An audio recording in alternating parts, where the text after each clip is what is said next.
what I want to do now is jump into our local market discussion. So, Richardo, starting with the local market, how did Jamaica's economy or economic landscape fare in COVID? So talk us through 2020 and broadly just discuss how it would have affected Jamaica's economic position. Yes. So Simon, I mean, the reaction locally would have been in lockstep with what we observed globally.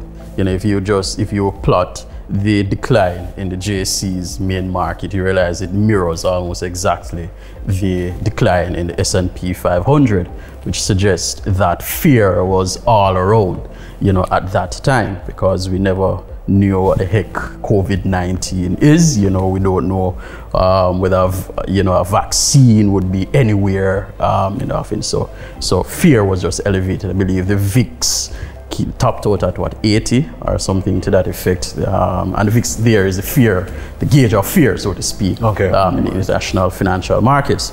So we saw that risk assets sold off as measured by the Jamaica Stock Exchange main and junior market indices. Naturally, being a tourism dependent economy, and with the economic sudden stop that was imposed globally, the restriction of travel obviously would have curtailed significantly inflows from the tourism dollars. So that naturally led to one of the sharpest declines we have seen in the quarter. It was about 18% in Q2. In March the second quarter, and what this means, Simon, if we put this into context, you know, how I like to look at it is that when Jamaica was embarking on its second extended fund facility with the IMF, some people say we were teetering on the edge of a fiscal cliff, right? In other words, we were within a stone's throw of basically capitulating as an economy. To now having one of the sharpest declines, yes, economic contractions, and the economy did not top over. In fact, what we have seen is that the economic diversification at play worked, because tourism as a direct contributor to the economy is at about 10%. When you think about the indirect and induced effect, it might go to about 30%, right? Which kind of make our performance even the more surprising, you know, given the long-held view that so it was bad, but it could have been worse. It could have been so worse. The economy demonstrated some form of resilience. Precisely. So what it means is that the macroeconomic reform that we have been pursuing had paid off. And what do we mean by that? We had basically amassed quite a bit of surplus resources from the fiscal side. Remember that we had this primary surplus that we're thinking. The way you can think about the primary surplus is for each dollar in your normal, you know, in a normal household, you have to take out the 7 cents out of it and put it away, and you accumulate that over time. That is, in a nutshell, what the government had to do based on the IMF's edict. And it paid off, because what we were able to then do is to, I think the CARES package was about 25 billion, and that helped to maintain the consumption capacity of households during a period such as this. And that is a fundamental thing that every government needed to do.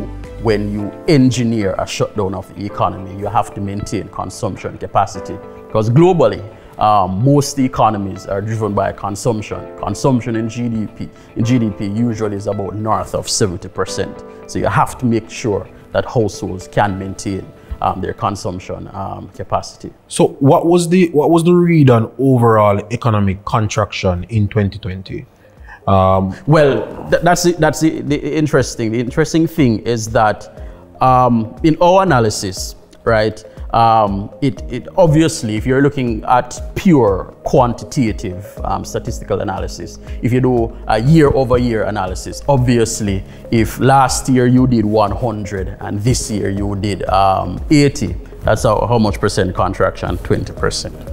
Right? But if you're looking at a quarter over quarter, then you begin to see that we have started a reversal. If you look at the labor markets, for instance, if you look at Q2 numbers relative to Q3, you realize that we have started to add back people to the labor force. If you look at Q2 relative to Q3, you're seeing that even PAYE numbers from a fiscal perspective, meaning how much money the government is getting from payroll, has been remarkably resilient. What that indicates is that obviously most of the jobs that were lost would have been in the tourism space. So jobs have been kept fairly well in the other industries that would say are the higher income jobs that can be done remotely, etc., and that were not in direct line of fire from COVID-19. So in a nutshell, Simon, we are not out of the woods yet, but I think that the work that we did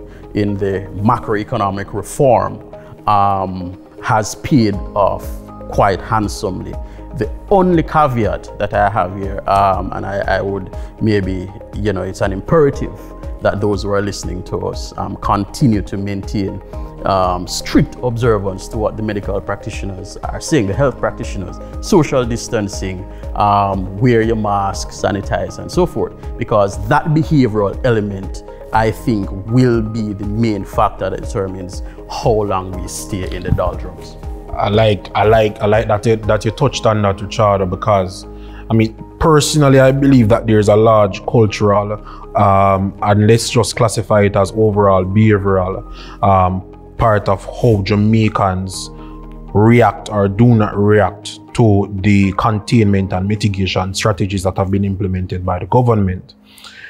Ideally, if we were to follow the strategies to a T, everybody were to mask and sanitize, etc., this would be gone. So clearly there is some degree of non-compliance there. And I mean, for me, I would hope that it is the why people are being non-compliant, the data behind that is being measured so that we can best test policy going forward. I mean, and we'll come back to the policies. Yeah. But I want to just underscore something there, Simon, because this is absolutely important. Let's say, for instance, that JP Morgan's analysis is correct, and we see an earlier end to the pandemic than we currently envisage. What it means is that, and the numbers are flattening already. If you look at the numbers from Johns Hopkins, right? That is global though. You're talking about global. And in the US as well, because when you look, because today we had 400 cases in Jamaica. Yeah, so the point that I'm making is that you are going to arrive at a place where the US has effectively controlled the COVID-19 through vaccinations, perhaps herd immunity, etc. Them being our main source market for tourism, and then we are not ready because of our behavior. That's not something that I've thought about in that way, but that is certainly an important point. I want to touch that further down when we come back to the global market.